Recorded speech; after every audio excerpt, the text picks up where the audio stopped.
আসসালামু আলাইকুম। আজকের ক্লাসে আমি আলোচনা করব প্রেজেন্ট, পাস্ট এবং ফিউচার টেন্সের কন্টিনিউয়াস নিয়ে আলোচনা করব। প্রথমে আমি আলোচনা করব প্রেজেন্ট কন্টিনিউয়াস টেন্স নিয়ে। আমরা কখন বুঝবো যে এটা প্রেজেন্ট কন্টিনিউয়াস টেন্স হবে?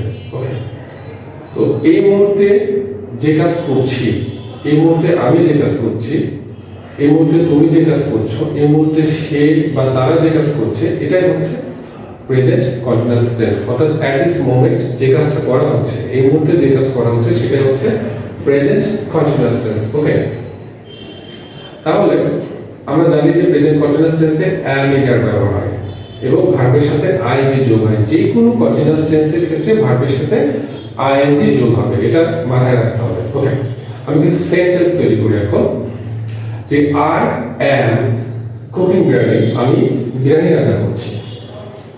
We are cooking biryani, আমরা বিরিয়ানি রান্না করছি। You are cooking biryani, তুমি বিরিয়ানি রান্না করছো। They are cooking biryani, তারা বিরিয়ানি রান্না করছে। He is cooking biryani, সে বিরিয়ানি রান্না করছে। And my mother is cooking biryani, আমার মা বিরিয়ানি রান্না করছে। তাহলে এই মুহূর্তে যে কাজ করা হচ্ছে সেটাই হচ্ছে প্রেজেন্ট কন্টিনিউয়াস টেন্স। ওকে, পাস্ট কন্টিনিউয়াস টেন্স, এখানে যেমন করছি, পাস্টের ক্ষেত্রে করছিলাম। এখন যদি খাচ্ছি হয় তাহলে খাচ্ছিলাম, করছি হলে করছিলাম, যাচ্ছি হলে যাচ্ছিলাম। ওকে, তাহলে পাস্ট কন্টিনিউয়াস টেন্সের ভার্বটা কি? আমরা জানি যে ভার্বের সাথে আইজি যোগ হবে এবং সেই ক্ষেত্রে was were structure was were নিতে হয়। এটা সাবজেক্ট অনুযায়ী ওয়াজ অথবা ওয়ার ব্যবহার হবে। আমরা এখন সেন্টেন্সে চলে যাই, যে আই ওয়াজ কুকিং বিরিয়ানি, আমি বিরিয়ানি রান্না করছিলাম। উই ওয়ার কুকিং বিরিয়ানি, আমরা বিরিয়ানি রান্না করছিলাম।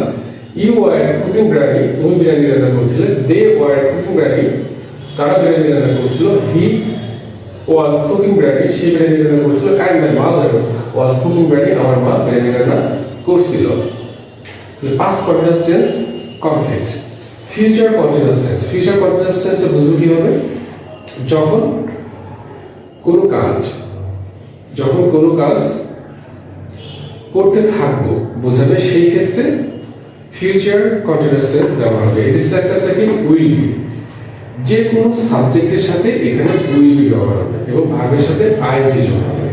এটা আরো সহজ, কারণ এখানে am is are আছে, was are আছে, সাবজেক্ট অনুযায়ী am is are নিতে হয়, was are নিতে হয়, কিন্তু এই ক্ষেত্রে সহজ, এটা ফিউচার যে উইল বি ব্যবহার হবে যে কোনো সাবজেক্টের সঙ্গে।